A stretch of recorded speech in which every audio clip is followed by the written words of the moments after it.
Hi అండి. ఈరోజు చిక్కుడుకాయ కర్రీ వండబోతున్నానండి. నాకు వచ్చిన రీతిలో నేను వండుతాను.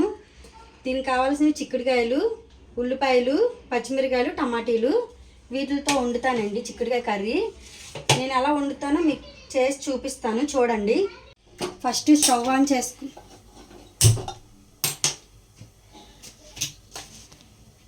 కొంచెం ఆయిల్ వేద్దాం.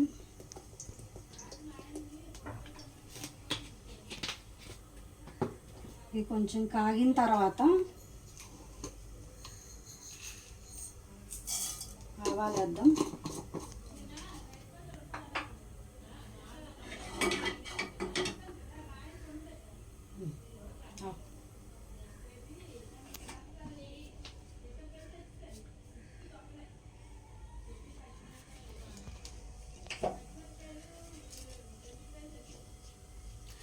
ఈ చిక్కుడుకాయలు ఉన్నాయి కదా, ఈ చిక్కుడుకాయలని నేను ఉడకబెట్టి తాలింపు పెడతానండి. ఇవి ఇప్పుడు ఉడకబెడతాను, అంతలోకి ఇవి రెడీ చేసుకుంటాను. ఇవి వేగుతూ ఉంటాయి, పక్కన ఇది ఉడుకుతుంది, అప్పుడు పచ్చివాసన పోద్ది.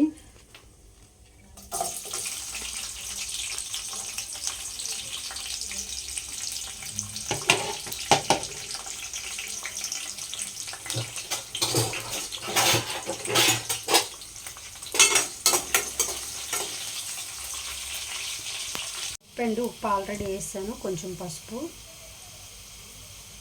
వేసి ఉడకబెట్టుకున్నాము. జస్ట్ నార్మల్గా పచ్చివాసన పోవాలి అంతే, మెత్తగా ఏం అవసరం లేదు. కొంచెం పచ్చివాసన పోతే చాలు. ఇందులోనే టమాటీలు వేసేద్దాం. టమాటీలు బాగా మగ్గాలి.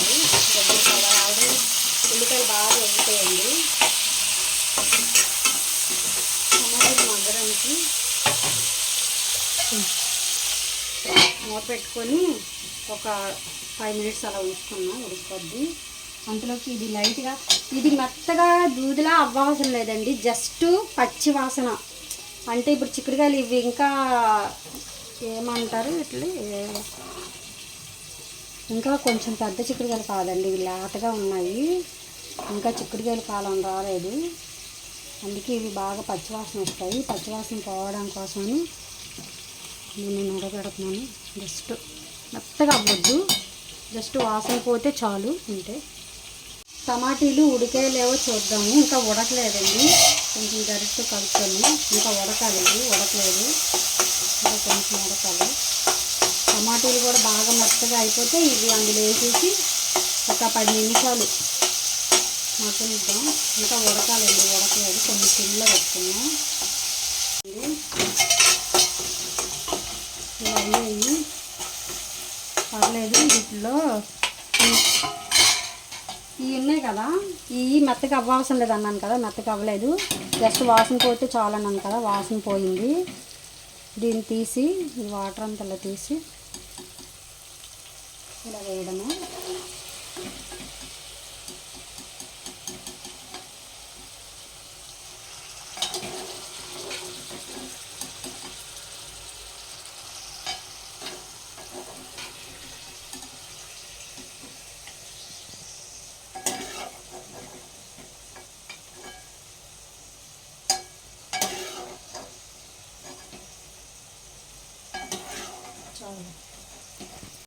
మూత తీసి చూద్దామండి ఎంతవరకు కర్రీ వచ్చిందండి. అయింది, ఆయిల్ కొంచెం తేలింది, టమాటా కూడా కొంచెం దగ్గరికి అయిపోయింది, జస్ట్ తొక్కలు ఉన్నాయి ఉడికినట్టుగా. ఇప్పుడు దీంట్లో కొంచెం కారం, పసుపు వేద్దామండి. ఆల్రెడీ కొంచెం పసుపు వేసి ఉడకబెట్టాను, కొంచెం వేస్తే సరిపోద్ది, కొంచెం వేద్దాం.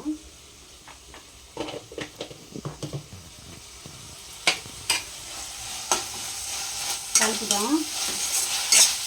నాకు పసుపు వేసిన వెంటనే కలపాలనిపిస్తుందండి, మొత్తం కూర వాసన, పచ్చివాసన పోవడానికి. తర్వాత కొంచెం కారం వేద్దాం. మా ఇంట్లో కారం ఎక్కువే తింటారండి, కారం లేకపోతే అసలు మా నోటికి తగ్గించదు.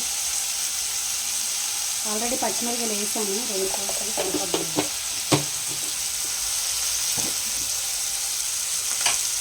కలుపుదాం, సిమ్లో పెట్టుకుందాం. కొంచెం 1 నిమిషం అండి, కారం పసుపు వేసాను కదా, ఆ వాసన పోవడానికి 1 నిమిషం మూత పెట్టి ఉంచుకుందాం. కొంచెం వాటర్ పెట్టుకుంటాను అంతలోకి. నేను కొంచెం వాటర్ అండి. ఇది కొంచెం జస్ట్ పచ్చివాసన పోవడానికి ఉప్పు కారం వేసాం కదా, పసుపు కొంచెం, అది మళ్ళీ వాటర్ ఎక్కువ పోసాం అనుకోండి కొంచెం వాసనలా వచ్చేసిద్ది. అందుకే వాసన పోవడానికి కొంచెం ఫుల్లో పెట్టేసి మూత పెట్టాను. ఇప్పుడు తీసేసి ఒకసారి కలిపేసి వాటర్ వేసేద్దామండి.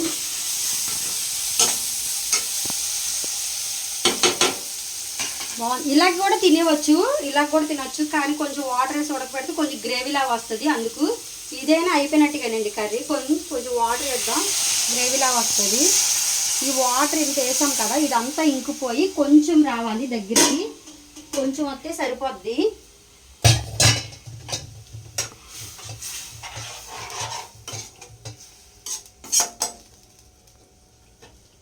మనం మూత పెట్టి ఉడకపెట్టుకున్నామండి. చూద్దాం రండి. ఉడికిపోయిందండి, దగ్గరగా కూడా అయిపోయింది. కొంచెం గ్రేవీ వాటర్లా ఉంది కదా, కొంచెం ఇది అన్నంలో కలుపుకోవడానికి బాగుంటుందండి. అయిపోయింది.